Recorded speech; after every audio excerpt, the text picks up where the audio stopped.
आप देख रहे हैं एशिया टाइम्स में, हूँ अशरफ अली बस्तवी। मेरे साथ काशिफ साहब हैं।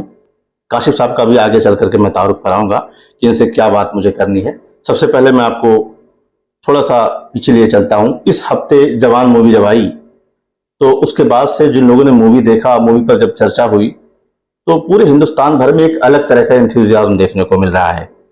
किसान हो, मजदूर हो, आम आदमी हो, हर एक आदमी के अंदर एक अलग तरह की खुशी देखी जा रही है। आमतौर पर शाहरुख खान की जब भी मूवी आती है तो चर्चा में रहती है, लेकिन इस बार कुछ खास इसलिए है कि इसमें एक आम आदमी के अधिकारों को लेकर के बात की गई है कि बार बार वो एक तरह से एम्पावर कर रहे हैं, एजुकेट कर रहे हैं कि एक आम आदमी जो हिंदुस्तान का शहरी है, जो नागरिक है, उसके क्या क्या अधिकार हैं और किस तरह से वो अपने अधिकार को उसको इस जमहूरियत में लेना चाहिए, उसके लिए कैसे उसे खड़ा होना चाहिए।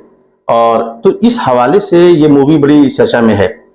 मुझे ख्याल आया कि मैं काशिफ साहब के पास पहुंचूं, जो नागरिक विकास केंद्र है उसके आप उसके जिम्मेदार हैं, कि नाम ही से ऐसा लगता है कि शहरियों के विकास के लिए कोई ऐसा केंद्र, कोई ऐसा सेंटर आपने बनाया है जहां से उनके विकास की बातें होती हैं, काम होते हैं। तो जरा सा आप तारुफ करिए। एक्चुअली अशरफ भाई, सबसे पहले तो शुक्रिया अदा करूंगा कि आप एक अहम मुद्दे को पब्लिक डोमेन में लेके जा रहे हैं, जो आज की बहुत ज़रूरत है।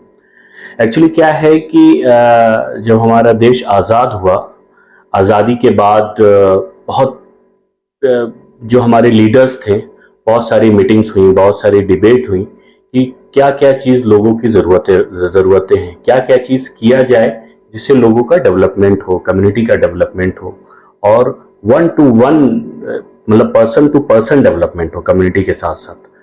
तो ये चीज़ें फिर एक मैनेजमेंट जो लीडर्स का वो लोग, उन लोगों ने अपनी मीटिंग्स की, बहुत सारी पार्लियामेंट में बहसें हुई, तब जाके एक स्कीम्स मौजूद में आई लोगों के लिए जी।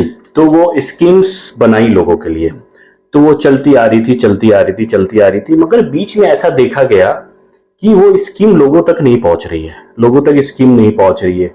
पैसे गवर्नमेंट लेके आ रही है, गवर्नमेंट अपनी तरफ से बहुत सारी कोशिशें कर रही हैं कि कोई तरह स्कीम्स पहुंचे, मगर क्या हो रहा है कि रिसोर्सेज बोल सकते हैं कि वो एक्सेस ना हो, इंटरनेट लोगों के पास ना हो, वो स्कीम्स लोगों तक नहीं पहुंच रही है जी। कोई एक ऐसा मैकेनिज्म तैयार नहीं हो पा रहा है गवर्नमेंट की तरफ से, या बोल सकते हैं कि एक मींस वैसा मैकेनिज्म नहीं तैयार हो पा रहा है कि वो लोगों तक स्कीम्स लेके जाएं। तो 2017-18 में हम रिवीजन 2026 की मैनेजमेंट ने सोचा कि क्यों ना एक ऐसा डिपार्टमेंट इस्टेब्लिश किया जाए कि वो जो दूरियां बढ़ गई हैं स्कीम से और लोगों को, वो फुलफिल किया जाए। तो फिर उसके बाद उस टाइम से ये एक मूवमेंट की तरह काम, एक मूवमेंट, एक मतलब एक रिवॉल्यूशनरी वर्क इसको आप बोल सकते हैं। फिर वहां से हम लोगों ने डिपार्टमेंट इस्टेब्लिश किया। फिर उसके इसमें क्या होता है, मैं अब अभी कहाँ कहाँ पर आपका सेंटर है और किस तरह से आपने इस्टेब्लिश किया इसको?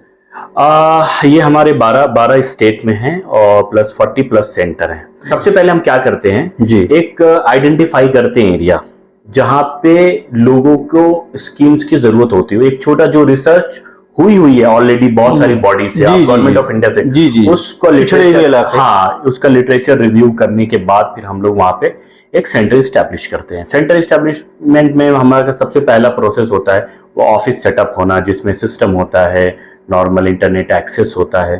फिर हम एक स्टाफ हायर करते हैं जो ग्रेजुएट होना चाहिए, वो जमीन पे जाके वो स्टाफ लोगों तक डोर टू डोर जाता है, लोगों का दरवाजा खटखटाता है। दरवाजा खटखटाने के बाद पूछता है लोगों से कि आप लोग क्या क्या, कौन कौन आप लोग रहते हैं। अगर बच्चा है स्कूल जा रहा है तो उसके लिए स्कॉलरशिप का जो गवर्नमेंट के स्कीम है बताता है। अगर बूढ़े लोग हैं तो उनको पेंशन के बारे में बताता है। अगर किसी का घर नहीं हो उसके घर के बारे में बताता है।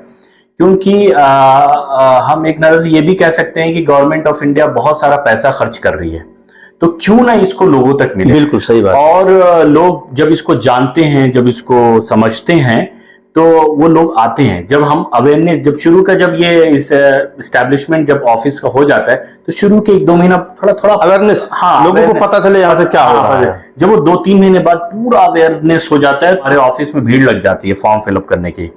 तो हमारा स्टाफ माशाल्लाह उसका फॉर्म फिल करता है, डॉक्यूमेंट्स का जो अगर उसमें असिस्ट करता है, बताता है, उसको CSC सेंटर भेजता है डॉक्यूमेंट्स के लिए।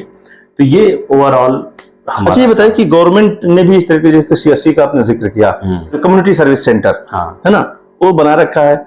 नागरिक विकास केंद्र क्या उसे उसी तरह की कोई चीज है या उससे अलग है? नहीं, उस तरह की चीज भी बोल सकते हैं, उससे अलग भी है एक्चुअली।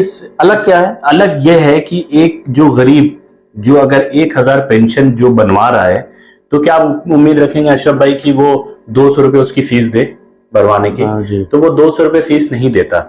हम जो फॉर्म भरते हैं फ्री ऑफ कॉस्ट भरते हैं, और सीएससी में जो चीजें होती हैं वो एक किसी चीज का वो पैसा लेते हैं। जी जी। अगर वो आधार कार्ड बनवा रहे या किसी हर चीज की एक सर्विस चार्ज है। हर चीज का एक सर्विस चार्ज है। वो सर्विस चार्ज हम बिल्कुल नहीं ले रहे हैं। हम सर्विस चार्ज हम जो उम्मत को या जो पब्लिक को जो फायदा पहुंचा रहे हैं, जो भी हमारे दर पर आ रहा है, उसको हर तरह से हम फ्री ऑफ कॉस्ट सर्विस दे रहे हैं।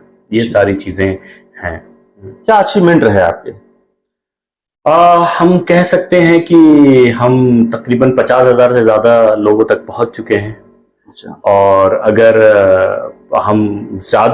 हम इसमें सर्विसेज अगर हम एक एक लोगों को गिनेंगे तो ये लाखों तक हो सकता है, क्योंकि ये सर्विस है कि उतना ज्यादा चीजें हम रखते नहीं। बहुत सारे लोग हैं जो सर्विस लेके चले गए, तो वो हाँ वो सारी चीजें नहीं है। बहुत सारे स्कीम्स पे हम काम कर चुके हैं। कितनी स्कीमें आमतौर पर आपके यहाँ जो टच की जाती हैं आम जनमानस से जुड़ी हुई? जैसे ये रिपोर्ट है हमारे पास भाई, इसमें जो 2022 से 23 का है, इसमें 84 स्कीम्स पे हमने काम किया है। 84 स्कीम्स में काम किया है। ये हर तरह की स्कीम से आप देख सकते हैं। इसमें आप लोगों को भी दिखा सकते हैं। ये इसमें आदिम जनजाति है, और पोस्ट मैट्रिक स्कॉलरशिप है, प्री मैट्रिक स्कॉलरशिप है, बहुत तरह की चीजें। आयुष्मान भारत कार्ड है, जैसे मोदी जी का एक अपने आयुष्मान कार्ड जो उन्होंने निकाला, हेल्थ कार्ड निकाला, उसमें एक लोगों को 5 लाख रुपए तक का फायदा अगर वो करवाते हैं तो उसको हम कर रहे हैं। हम जो गवर्नमेंट ऑफ इंडिया का जितना भी है, हम उनकी मदद कर रहे हैं। तो ऐसे बहुत जगहों से रिक्वायरमेंट आती होगी, रिकमेंडेशंस आते होंगे सेंटर खोलने के। तो मुझे बताएं कि आपसे अगर कोई सेंटर अपना लेना चाहता है कि वो आपके बिहाफ पर नागरिक विकास केंद्र खोलना चाहता है, तो उसके लिए क्या क्राइटेरिया है? अच्छा भाई, इसके लिए मैं आपको बताऊं कि जब बच्चा पैदा होता है तो माँ बाप उसको क्या करते हैं, वो उस लेवल तक लेके जाते हैं जब तक कि वो अपने पैर पे खड़ा ना हो जाए। बिल्कुल। तो जब वो अपने पैर पे खड़ा हो जाता है तो वो खुद अपना काम अपने से करना लगता है। तो समझ जाइए कि हम उसी तरह हैं। अच्छा, अगर कोई हमसे कोई पेरेंट के रोल में है, अगर कोई हमसे रिक्वेस्ट करता है, तो हमारी तो एक जो अगर ऑफिशियल हम बोले तो हमारी एक पॉलिसी है 50-50% की। अच्छा। इसमें 2 कॉस्ट आता है अशरफ भाई। जो एक कॉस्ट आता है जो रनिंग कॉस्ट होता है, जिसमें इंक्लूड सैलरी होती है, आपका एडमिनिस्ट्रेशन है, इलेक्ट्रिसिटी बिल है, स्टेशनरी है, फील्ड एक्सपेंसेस है, टीए है, ट्रेवल है, वो सारी चीजें हैं। तो उसमें 50% जो होता है हम करते हैं, और 50% जो रिक्वेस्ट करता है हम उससे रिक्वेस्ट करते हैं कि वो आप करें। अच्छा। एक कॉस्ट आता है एस्टैब्लिशमेंट कॉस्ट अशरफ भाई, जिसमें कंप्यूटर है, टेबल चेयर है, पूरा ऑफिस सेटअप आता है, जिसमें 1-1.5 लाख का खर्चा आता है। उसमें हम रिक्वेस्ट करने वाले से करते हैं कि वो आधा खर्चा वो करे, और वो 1 साल तक हम उसको वो 50% की मदद देते हैं। 1 साल तक हम पूरी कोशिश हम उसको ट्रेन करते हैं जो रिक्वेस्ट करता है। क्योंकि एक चीज मैं और ऐड करना चाहूंगा यहाँ पे अशरफ भाई, खुलने से पहले जब होता है तो हम एक चीज पे हम एक एग्री करते हैं एक पॉइंट पे कि हमारे unit management committee local level पे हो जी। वो जो कोऑर्डिनेटर को हम हायर कर रहे हैं उसकी निगरानी ग्राउंड लेवल पे यूनिट मैनेजमेंट कमेटी करे। क्योंकि हम हेड ऑफिस में होते हैं, कहाँ एक साथ एक जगह पैर रखें नहीं दे सकते। वो जो फोटोज देते हैं, जो अटेंडेंस देते हैं, वो हम देख लेते हैं। हमारे स्टेट कोऑर्डिनेटर भी हैं, मगर हम यूनिट मैनेजमेंट कमेटी वहां रखते हैं कि वो रेगुलर टच में कोऑर्डिनेटर के रहें। तो आप वही बनाते हैं? वही बनाते हैं, जो रिक्वेस्ट करता है उसी से बोल के बनवाते हैं। लोकल कमेटी होती है।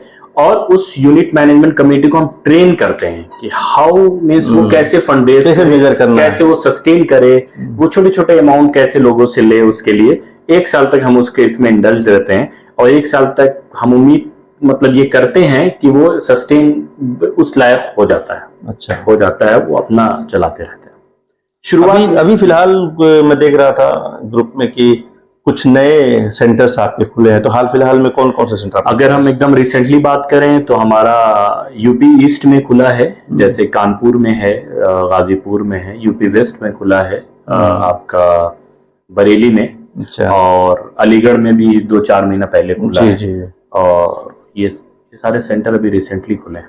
एक आपको सक्सेस स्टोरी बता सकते हैं। हमारा बड़ौदा में, गुजरात में एक सेंटर है, बड़ौदा में माशाल्लाह बहुत पुराना सेंटर है हमारा, और वहां का अब ये आलम हो गया है कि गवर्नमेंट से इतना अच्छा रिश्ता हमारा हो गया है कि गवर्नमेंट को ये लग गया है कि ये सेंटर बहुत ईमानदार है। अच्छा। तो उन्होंने ये बोल दिया है कि आप अपने फॉर्म जब भरा करें तो वहां पे NVK लिख दिया करें, ताकि वहां से जैसे ही वो NVK लिखा जाता है वहां पे तो समझ जाते हैं कि ये जो बंदे ने बेनिफिशियरी भरा ये वेरीफाइड है, ये बहुत ईमानदार है, ये हकदार है जी। तो और उसका वो मतलब वो फॉर्म फिल करके उनको मिल जाता है वो सारी चीजें जो है।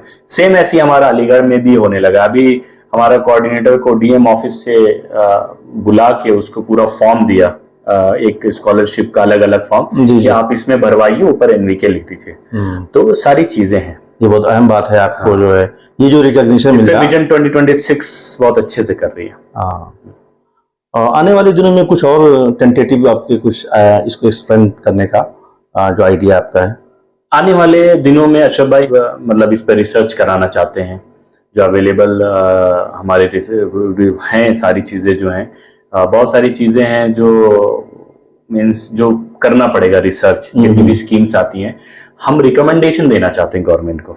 अच्छा। एक्चुअली और रिकमेंडेशन के देने के लिए हमारे पास एक टीम होनी चाहिए। बिल्कुल। और बहुत आप जानते होंगे बहुत सारी ऑर्गेनाइजेशन है जो सिर्फ और सिर्फ रिसर्च करती है। बिल्कुल। और जबकि हम एक बड़े लेवल पे काम कर रहे हैं, हम गवर्नमेंट स्कीम्स काम कर रहे हैं, तो जाहिर सी बात है हमारे पास जो लोग हैं बहुत स्पेशलाइज्ड लोग हैं। बिल्कुल सही बात है, जमीन पर काम कर रहे हैं। जमीन पे काम कर रहे हैं। कौन सा अमाउंट 10,000 से 12,000 होना चाहिए या 10,000 से 8,000 कर दे, या हाउसिंग में 1,20,000 तो 1,50,000 कर दे। अगर हम रिकमेंड गवर्नमेंट करेंगे तो मे भी गवर्नमेंट उसको ले। बिल्कुल। क्योंकि हम उसका एक शोबा खोलना चाह रहे हैं रिसर्च का, NVK के, उससे कि वो कैसे गवर्नमेंट हमारा रिकमेंडेशन एक्सेप्ट करके उसको पार्लियामेंट में। जी बहुत बहुत शुक्रिया, आपने मुझे अपना कीमती वक्त दिया और शेयर किया।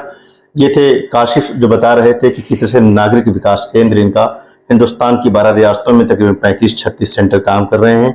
अभी हाल फिलहाल में 3-4 सेंटर का उन्होंने जिक्र किया कि उन्होंने खोला है, आने वाले दिनों में और खोलना चाहते हैं, रिसर्च करना चाहते हैं। जो इनकी जो लर्निंग रही है 5-7 साल के अंदर इम्प्लीमेंट करते वक्त, सरकारी स्कीमों को ज़मीन पर उतारते वक्त, तो इनकी अपनी एक लर्निंग इनकी टीम की है।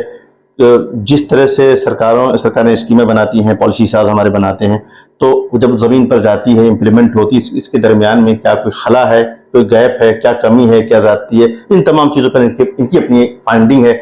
वो रिसर्च करना चाहते हैं, बाकायदा एक अलग से एक दायरा बना करके अपने साथ ही जोड़ करके। तो सरकार को भी चाहिए कि इस तरह की जो स्कीमों को और इस तरह के जो सेंटर्स हैं NVK, जैसा कि ये जिक्र कर रहे हैं कि NVK को अगर कोई गोद ले तो और ज़्यादा बेहतर होगा, ताकि और अच्छे अंदाज में जो गवर्नमेंट की डेवलपमेंट की स्कीमों का आवाम तक पहुंचाने का काम है, रूट लेवल तक पहुंचा जा सके। बहुत बहुत शुक्रिया।